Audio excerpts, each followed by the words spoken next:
On dit souvent que le corps est un messager silencieux des émotions et de l'esprit. Que en gros la douleur c'est un peu comme un message subtil que notre corps envoie à notre psychologie et à notre mental. Grosso modo, quelqu'un qui a mal au dos, c'est quelqu'un qui en porte beaucoup sur lui, qui a un grand stress et un poids émotionnel assez élevé. Parce que le dos représente un peu ce qu'on porte. Et donc trop d'accumulation, ça peut faire une tension. Quelqu'un qui a mal au dos, ça peut être quelqu'un qui porte beaucoup trop de responsabilités sur lui et qui trouve que ça devient de plus en plus compliqué à gérer dans le quotidien. Les philosophes, par exemple Gandhi et d'autres philosophes, mettent souvent en avant le fait d'accepter le fait que c'est pas à nous de porter ça parce que c'est pas quelque chose qu'on contrôle. Maintenant, pour les épaules c'est le sens du devoir, c'est un petit peu l'aspect social, c'est pour ça on dit que si on veut faire bonne figure, il faut se redresser, il faut bien redresser ses épaules. Et ça met en avant un petit peu comment on est perçu niveau social.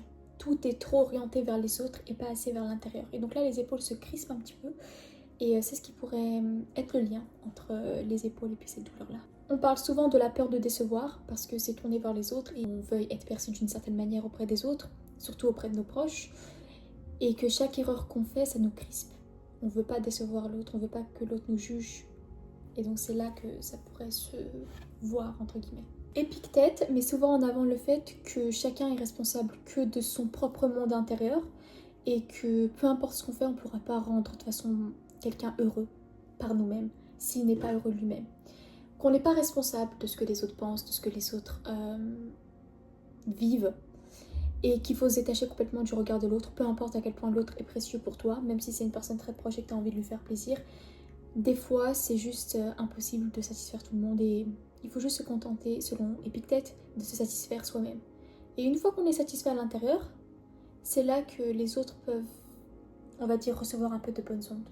Maintenant, avoir mal à la tête, ça pourrait beaucoup montrer une surcharge mentale et de l'anxiété. Lorsque l'esprit est hyperactif, lorsqu'on pense trop, lorsqu'il n'y a pas trop de pause, il y a quelque chose qui bloque à l'intérieur et donc c'est ce qui pourrait faire mal à la tête. Bouddha mettait en avant le fait que pour remédier à ça, il fallait bien faire la séparation entre tes pensées et toi et que en gros tu n'es pas ce que tu penses, tu es une personne hors de ça et que tes pensées c'est quelque chose qui peuvent t'appartenir mais qui ne sont pas toi en gros, qu'il y a toi versus tes pensées. Avoir mal à la nuque, ça pourrait démontrer un refus de lâcher prise et une certaine rigidité. Le cou, c'est ce qui relie la tête au corps et quand quelque chose n'est pas 100% aligné, il y a quelque chose qui bloque ici, il y a une certaine résistance et c'est ce qui pourrait faire mal. Pour Sénèque, un philosophe, il disait que dans ces cas-là, dans ces cas où on sent que quelque chose n'est pas aligné, qu'il y a une résistance, qu'il y a un blocage quelque part et qu'on ne sait pas identifier où est ce blocage, ce qu'il faudrait faire, c'est trouver la simplicité dans des moments simples, comme juste regarder le coucher du soleil ou toucher de l'herbe. Et pour lui, même ce petit truc, ça permettrait à l'énergie déjà de plus se fluidifier et de plus circuler et le blocage sera moindre.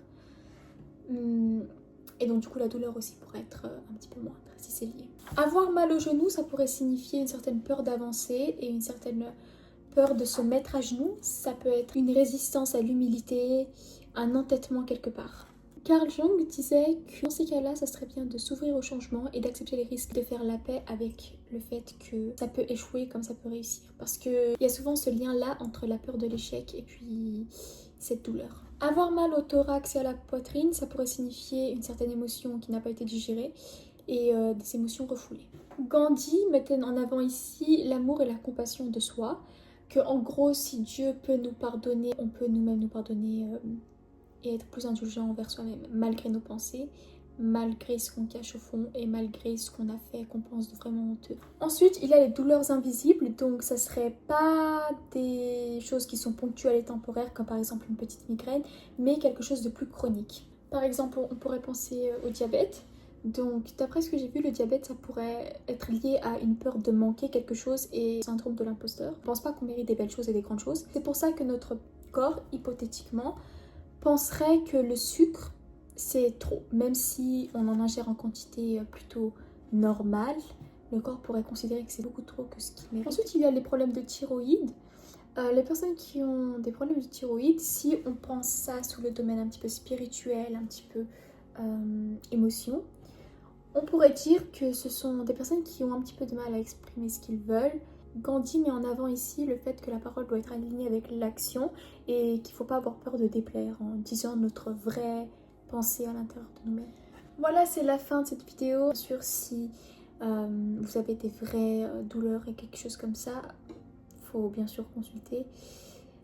Et aussi d'un autre côté, lorsqu'on a des problèmes, par exemple des migraines ou alors des problèmes de thyroïde ou des choses comme ça, bien sûr que faire ça, ça aide, mais il faut toujours un suivi médical. Je mets pas ça entre parenthèses, c'est vraiment important le suivi médical. Mais c'est vrai que des fois, plus on est bien dans notre tête, plus ça soit dans notre corps. Voilà, j'espère que vous avez apprécié cette petite vidéo. N'hésitez pas à me dire ce que vous en pensez et merci.